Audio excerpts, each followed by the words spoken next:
السلام عليكم ورحمة الله وبركاته صاحبنا قالوا ku xirbartina Facebook Cabdalla Falow waxaan ma teedahaynaa wararka ugu dambeeyay ee dagaalada ka soconaya dalkaas Itoobiya gaar ahaan waqooyiga dalka Itoobiya ciidamada Tigreega oo weerar ballaaran ku soo qaaday furimaha hore ee Axmarada deegaanka Axmarada iyo Tigreega ay ku muransanayeen halkaas oo saddex deegaan ay ku dhigan gacanta ciidamada Tigreega waxa ay sheegeen saraakiisha dawladda Itoobiya رئيس وزراء دولة إثيوبيا دكتور أبي أحمد أيا دولة تكريغا ku eedeeyay maamulka TPLF inay qorayaan dad hangaadhin da'da 16 kuwaas oo adeegsanayaan dagaalada ka soconaya dalkaas Itoobiya waxa hadalka u dhigay دكتور أبي أحمد رئيس وزراء dalkaas Itoobiya afayeenkiisa ayaa sheegay in ay jamhadda TPLF ay qorayso dad ka yar 16 da'da 16 jirka kuwaasi oo ay gelinayaan safka hore ee dagaalka dhinaca kale Tigray ayaa ku sheegay inay taasi tahay waxba kama jiraan iyadoo ay sawirro badan oo soo bandhigeen idaacadaha ugu afka dheer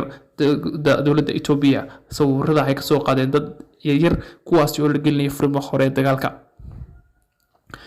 maamulka Axmarada ayaa xubin iyo shacab isku tagay sidii ay iskaga difaaci lahaayeen jamhadda xoreynta dadka reer Tigray ee TPLF kuwaasi oo dagaal xooggan ku soo qaaday gobolka Axmarada si ay bar labaad ugu soo haweysan inay qabsadaan magaalada caasimadda ah ee Addis Ababa ee caasimadda dalka Itoobiya TPLF waxay sheegeen in ay naftooda badbaadin doonaan iyo shacabkooda si kasta oo looga awood batana haysan marnaba isdhibi doonin ilaa ay badbaadiyaan ay yiraahdeen shacabka reer Tigray ee gaajada iyo haraadka u dhimanaya afayeenka TPLF ka Tajawrada oo la hadlay idaacadda afka Tigreega ku hadasha ayaa yiri waxaan uga digaynaa dhalinyarada deegaanka Soomaalida ka soo jeeda qaar ahaan ku ogaadeen Reer Cabdulla loo yaqaan in ay ku dhintaan deegaanada Axmarada iyagoo difaacaya halka ay difaac lahaayeen ay u deegaanadooda waa baaqay u dareeyaan deegaanka Soomaalida sidoo kale wuxuu si raaciyay inay sarxabad u indhalahayn kalena aqoon qof inuu Soomaali yahay iyo inuu Axmar yahay ee ay qofkii ka hor yimaadaba hay dili doonaan haddii ay iyagu marka ay iyagu badbaadinayaan naftooda waxa ugu yeedhay nafurnimada dagaalka uu ku tilmaamay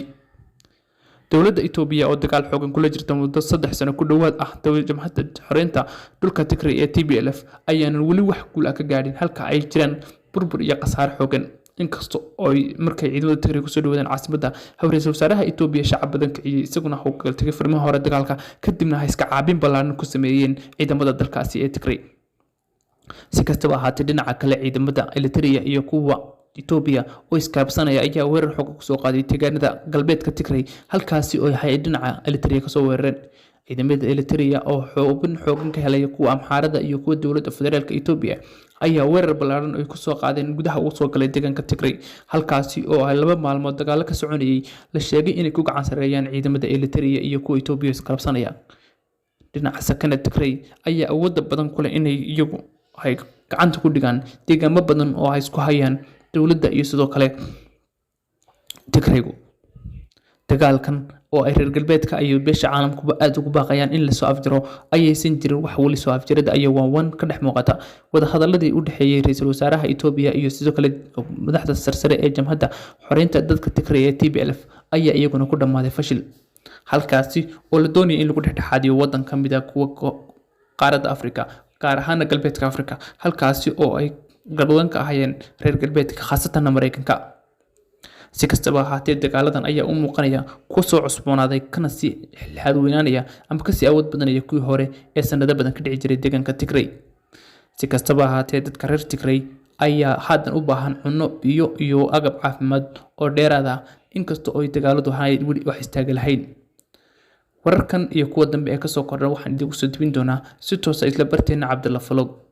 fadlan daawada haddii aad nagu cusub tahay nagu soo biir badjina Falow gareyso aad iyo aad baad u mahadsantahay